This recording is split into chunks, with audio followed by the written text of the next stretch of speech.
Hello, everybody, and hello, Elaine. Hello from Switzerland. How are you? I'm very well. Hello from London. So I'm Servan. Sorry, I'm Servan from Ogunte. It's written down there. And you are? Elaine France from Flow in Action, also written down there. Okay. And this show is about love, enterprise, and enchantment. And it's the third edition, a third public edition, because we had some rehearsals. We do. We've been talking since March, since the lockdown, and having that bi-monthly meetup, co-coaching, co-thinking, co-ranting, co-swearing, co-thinking, co-inquiring. And every time these topics were coming back, I love enterprise, enchantment. Yeah, absolutely. Yeah. Today we've got something interesting. We always start with a quote, don't we, Ellen? We do, absolutely, and it's a juicy one today for sure. Yeah. Last time you gave us a quote from Joanna Macy, so the recording is available. And again, it was about love and care of others and how you come out in the world. Yeah. Absolutely, and that challenge to throw in the L word into business. So the L word being love. Love word. Love We'll talk about that. So I hope people who've taken the challenge of inserting love in a business conversation or a social enterprise conversation. I was in the Social Enterprise World Forum this week on digital version, of course, and there was a lot of love talked about. So it was the easy place to talk about love, isn't it?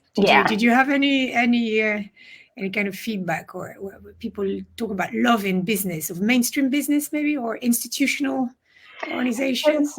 More this week or the last couple of weeks has been a real theme for me around the love, the energy, the power of women, particularly business women as social entrepreneurs, women as decision makers, and their capacity to catalyze change globally, and how to make space for their voices. And when you make space for women's voices, you make space for whole communities and kids as well.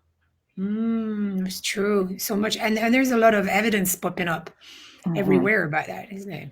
Yeah, for sure. So let's start with that quote. I'm going to read it out and I'm going to put it in the chat. So that should appear on our Facebook thread, actually. So let me just pick it up because, of course, I've lost it the minute I press on play. So it's a quote about Martin Luther King. And of course, it's loaded with context then and still now, of course, because we haven't finished the job. Power, properly understood, is nothing but the ability to achieve purpose.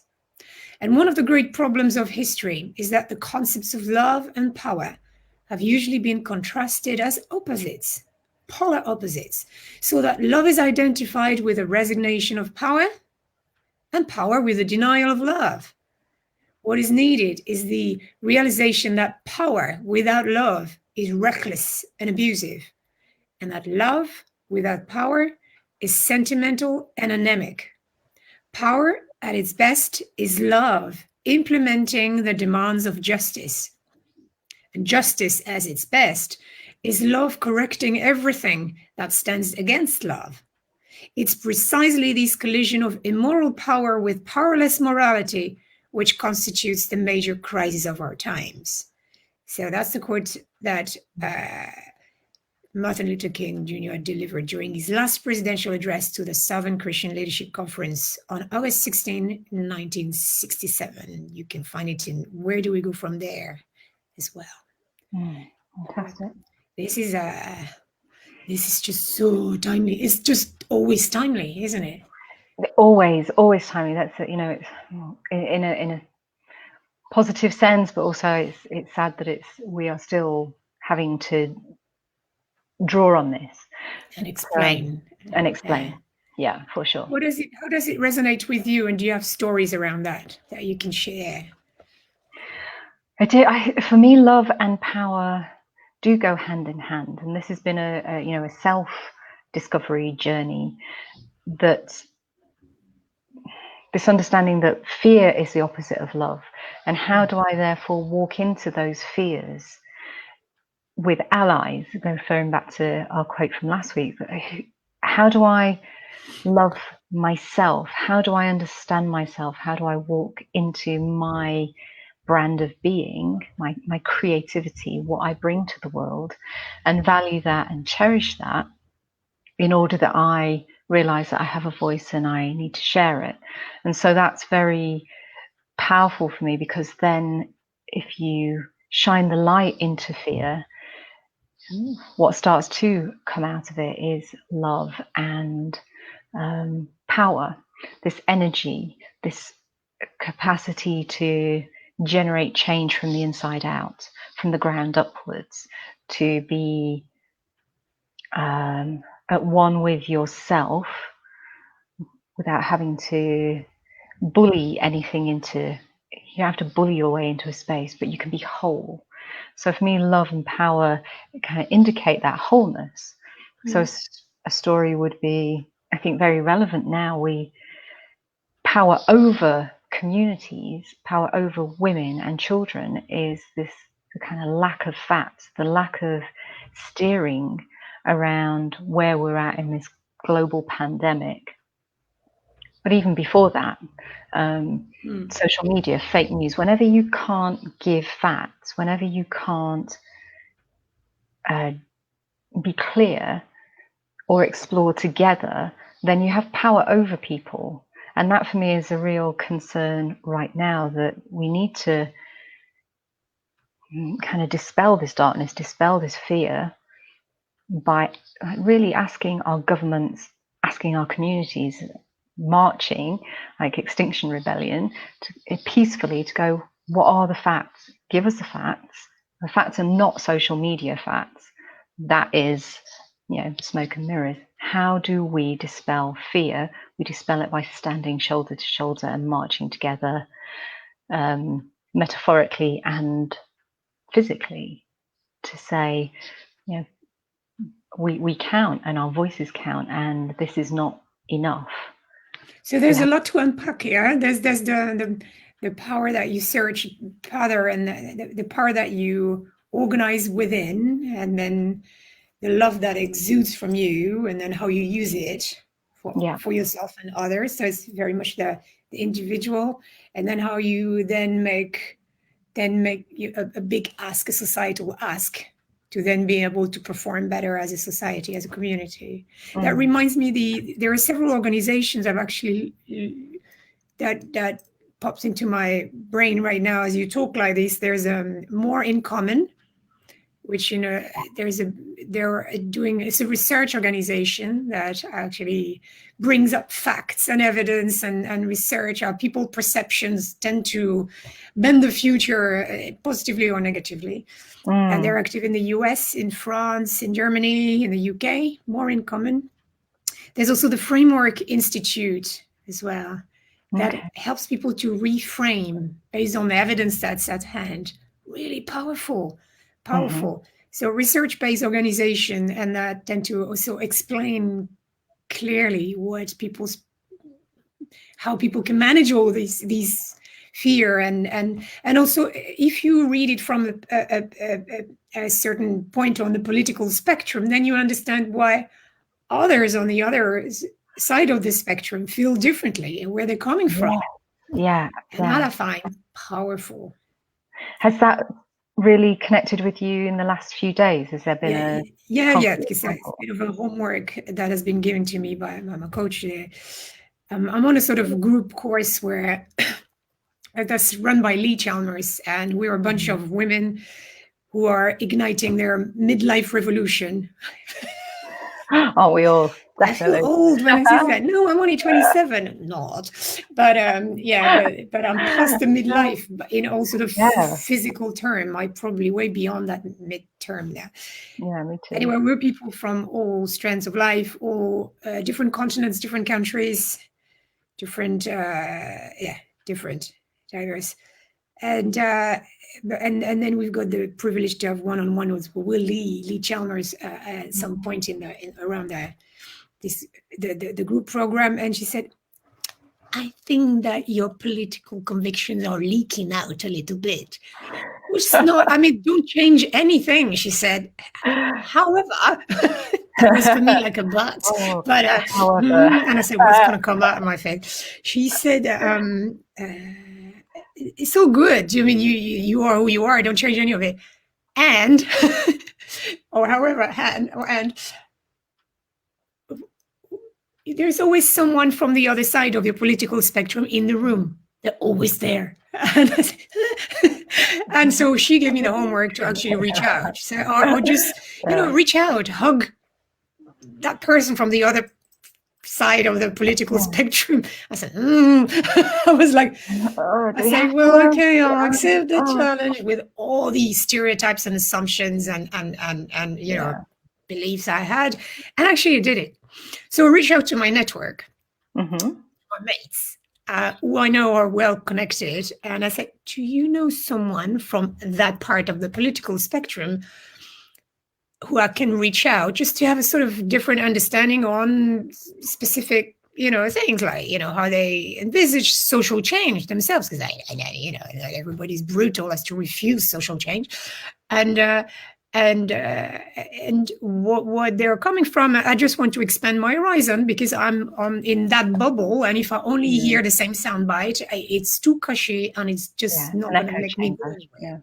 Yeah. So some of them came back to me, some with direct connections and others with books or videos or social scientists to watch. For instance, Jonathan Haidt, Haidt, which has done a lot of work around what divides us on, how people are divided, what makes us just yell at each other and never talk to each other, and where they're coming from. Also explains a lot about concepts like, for instance, the concepts of equality is not understood the same way, is accepted and not understood the same way from one or the other side of the political spectrum. And when you do not know that, you just keep on banging on people's head and bang, bang, bang, bang, bang, but you don't see that they're coming from another, and they have another sort of understanding. So they send me, and one say, okay, I've got someone for you.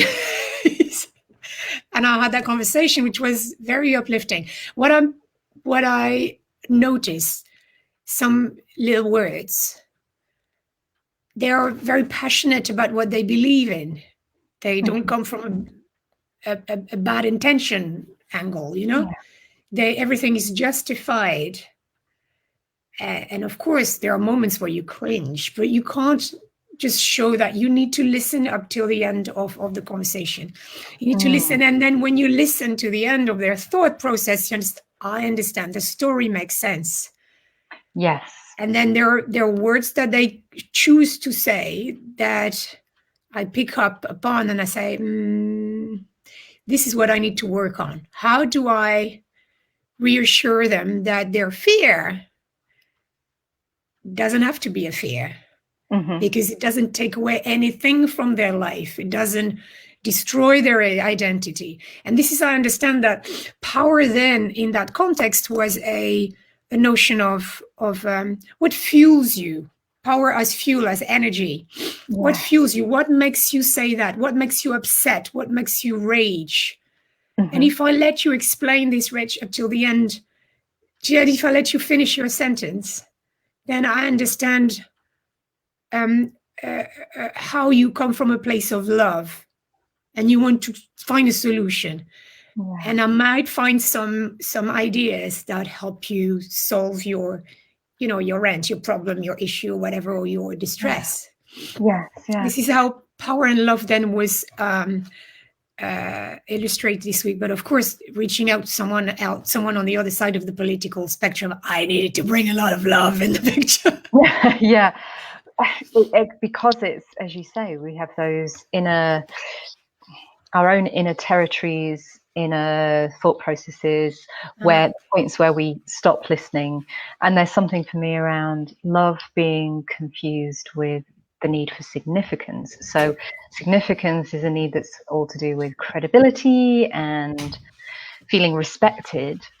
and there are these, when we're having conversations, as the older we get, the more experienced in our careers, there are these positioning points in every conversation where we're establishing our significance from a place of positive intent, but not always love. Love is something different than significance and feeling credible. Love is an energy which is expansive and embracing and prepared to listen actively.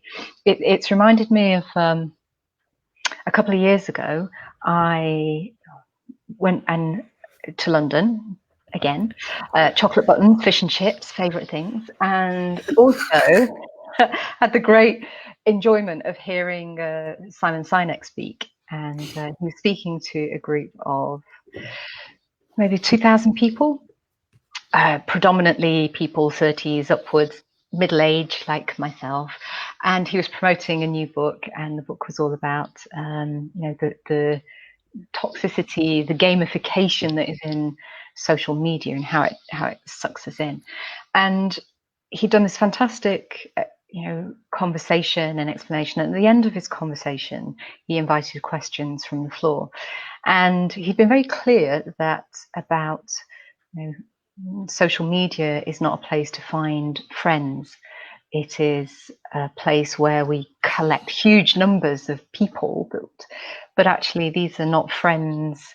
Friendship takes place offline predominantly, although COVID has changed our perceptions in some ways of that. But actually friendship is, you have an inner group of 2 or 3 people, 5 or 6 people who you trust implicitly, and then it's like rings of an onion that ripple out from there. Did something happen in that talk? There was an interaction or something? How did you bring that up? So there was a question from the floor from a girl who was 18, and she stood up, and her question was, can you help me? I feel incredibly lonely. I have all of these friends online, 300 friends online or more, and I see them doing things and I'm not invited, and I just feel terrible, and I don't know if anybody likes me, and I don't know what to do, because I how do I deal with that? And literally the room, and including me from a coaching perspective, just gasped, because this is a moment of power. Feedback is power, and how you handle that is you choose love or you choose significance and dominance. Anyway, he came and he stood directly opposite her, and she was a few rows back, and he came and they both stood, and they stood talking. The rest of us are like, please don't crush her. And he spoke so compassionately and from a place of such kindness and love, and he talked her through this moment of gently saying to her, it's okay, we've all fallen into this trap of thinking that that's where we find friendship, but do you have some friends offline? And she's like, yes, I do. Do you see them? Yes, I do. How can you reach out to them more so that you don't see what they're doing via social media? And he took her through this moment so gently, with such kindness, and she felt steered to a very lovely path forward, illustrated perfectly, funnily enough, without him concocting it, what he was meaning, what we were all trying to live, how we get sucked into this moment of active approval or or enoughness. These are all things that have power over us and our perception of ourselves, and then trigger a set of reactions which don't. But yeah, chapeau to Simon Sinek for that moment. I will have the greatest of respect for how he held her heart in that moment. He held that moment, was a defining moment in her life, when crushed or blossom, and he chose kindly to let her blossom and to guide her into a space of flourishing, and that was marvelous. Absolutely fantastic. So that's interesting what you say about the what you took out from that image of holding someone's heart, because I get, if we this is what happens when you give feedback, when you also have when you coach someone, when you manage someone, Yeah. when you tell story as a carer or as a parent or a friend, maybe to soothe. How do you hold people's hearts or the other person's heart? I think it's so powerful. You hold and you make that gesture, which is, embracing the Yeah, heart. it's just so, yeah. So there's something around, and even when it happens when you're not even talking, when you're listening loudly, again, listen loudly is holding Yeah. someone's heart because you give someone space. There is some generosity, and that's a huge power, which you can break. Yeah. The minute because we get triggered when you're listening, you also get triggered by things and you feel the impulse to react and drop something in and Fix, yeah. and this is really interesting also because I'm an e-tutor for UNHCR, which is the UN agency that works for refugees, and it is a phenomenal organization. And over the summer, and currently I have the great privilege of giving feedback on assignments. But what I've watched over the summer and been able to do is observe this switch within the organization as they had to react to doing teleworking whilst delivering this day job for refugees and migrants and displaced people. Not a means feat, yeah. And it was it gives me goosebumps because what I saw was this whole organization globally rise to the occasion of when they were busier than ever and adapting to find ways to connect across their teams and to listen to each other and care for each other. And from that, I was seeing this sort of granular power of the organization to shift into a way of working, which then, how can we collaborate? How can we be stronger together in a way that perhaps we'd sort of let go when we were face to face? Actually now we must connect. We must be a constellation of people connected. So one tool to practice love and power is the realization that you hold someone's heart. Yeah. That you can you have power with when you listen to them loudly, when you have them finish their sentence, when you understand where they're coming from, where they want to go, what their intention is. It doesn't mean that there is no intervention, but there's a time for the intervention. Yes. Yeah. How do you find that when you're, because we both work with startups and scale-ups, where do you find that? How do you work in those moments when somebody is literally showing you a piece of their soul when they show you their idea for the first time? This is my business idea, and because it's, especially in the social change world, it's come from this space of being so motivated by empathy with an issue.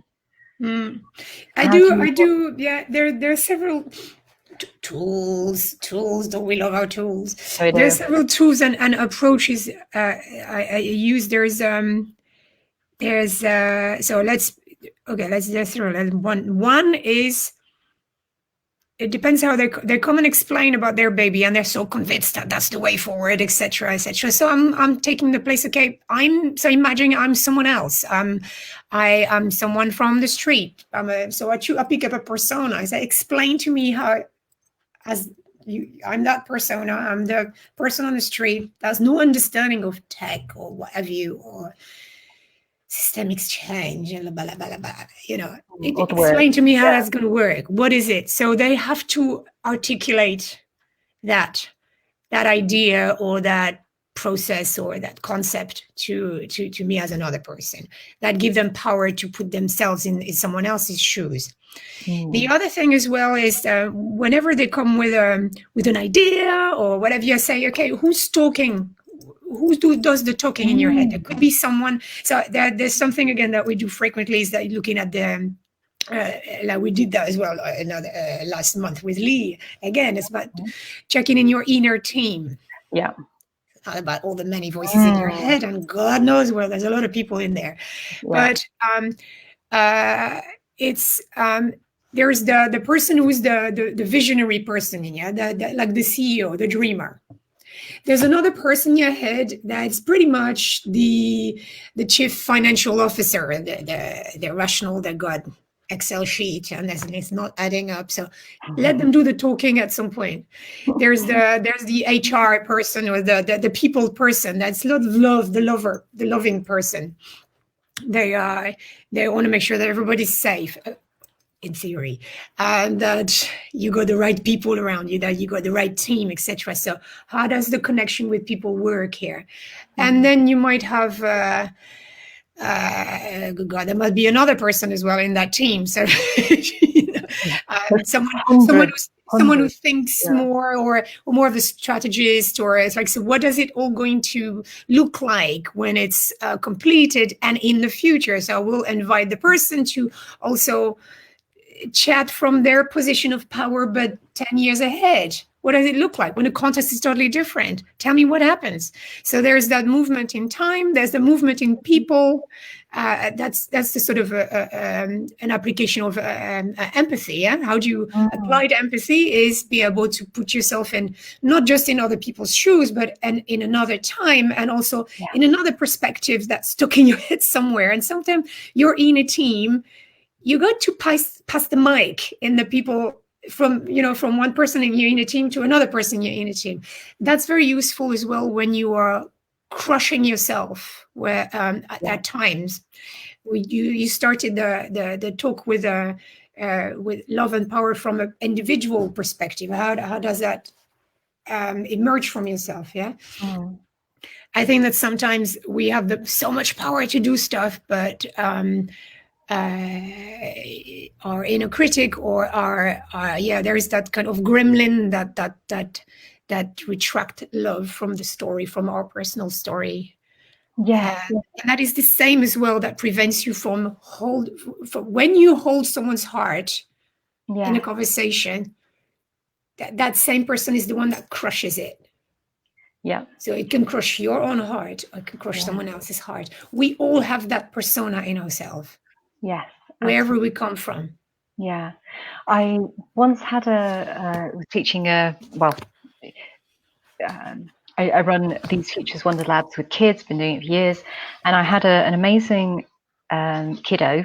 He was, I would say, 11, an amazing thinker.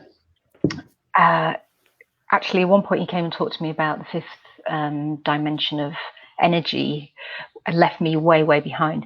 However, he said at one point in my class, in my workshop, he said, I don't like my idea. And I said, well, why not? And he said, because it's not the same as everyone else's. And I, in that moment, said, that's absolutely fine. And that's absolutely what I want. I don't want you to think the same way as everybody else. This is the moment where you are able to bring exactly who you are to the table, and it's valid, and it's special, and you're special. And the difference from that doubt of going, oh crap, I've got to fit in to the way everyone else is thinking, and I must be wrong because I'm not thinking that way, being affirmed in that moment to go, no, this is amazing, and you're amazing, and actually, in the Dr. Seuss way, you weren't born to fit in, you were made to stand out. And that was the feedback. That was the moment of holding his heart to go, I want you to be, the scientist that invents this fifth dimension. Don't fit in. I don't want you to fit in. And that was it stuck with me, because he was such a special kid, and he moved on to a new school. And I think that's the power we have also for the child within us that is still has had those moments where we got negative feedback from wherever. Yeah, it connects back to the story you had at the beginning with Simon Sinek, holding that girl's heart. So a personal question just to finish our show before the shutters go down until in 2 weeks' time, where we go back together. Emma Bierman on Twitter yesterday, she's a play specialist in Leeds. Yeah. She said, and I paraphrase because I haven't got the tweet in front of me, she said, among all the things you've done, the good things you've done in your life, at what moment At some point, you may have received a feedback. So what was the feedback that you received that made you happy, the most happy? It was it's actually from Atalanti Moquette, who introduced me to somebody, and the way she introduced me was from a very kind of, I had never seen myself in that positive light, and it really made it was a very special moment because of my entrepreneur's journey here in Switzerland, starting from scratch, and it was this moment of just being, I felt like I'd been held, and that was really special for me. And what about you? So I love that tweet yesterday. Actually, it's really special. What thing, and actually, it's my mentor, my also big love in my life, best friend. We had a 20 years friendship, and he passed away last year. But it's so I was always looking up to him. He had all the ideas I had, but in the right order. Remember that story? Marcelo Yuca. Yeah. And then at one point, a few years ago, he said, this is when he said to me, so as my mentor, he said that actually I had become his mentor. Oh, beautiful. Didn't know what to do with that. He's like, oh, is he actually listening? Yeah. But that was warm. That was warm. And I would reiterate that. Yeah. I would reiterate that. Yeah, your power is very special. And your energy, this shared values. So, which is why we're doing this thing. But, and we invite everybody to join in, whether it's live, whether it's in the comments, on the recorded session. Yeah. Do we have a call to action? I think either we just share that. At what point do you hold someone's heart? Oh, yeah. And what do you do with that? Because it's about noticing, isn't it? Oh, yeah, that's perfect. So be aware of your love and power, but the practicality, the applied moment is notice when you hold someone's heart in your hand. And that's maybe that gesture. Love. So when does that happen? What do you do when you realize that? Yeah. And we want you to really want you to write something in a comment or write to us. There's everywhere on LinkedIn and Twitter and Facebook. There's ways to reach us. So please reach to us. If you got a quote that you want us to explore, dissect, or tell stories around, please do send. And we'll see each other in 2 weeks' time. Same time, same place. Definitely. Right. Have fun. Have fun. Yes. Bye-bye.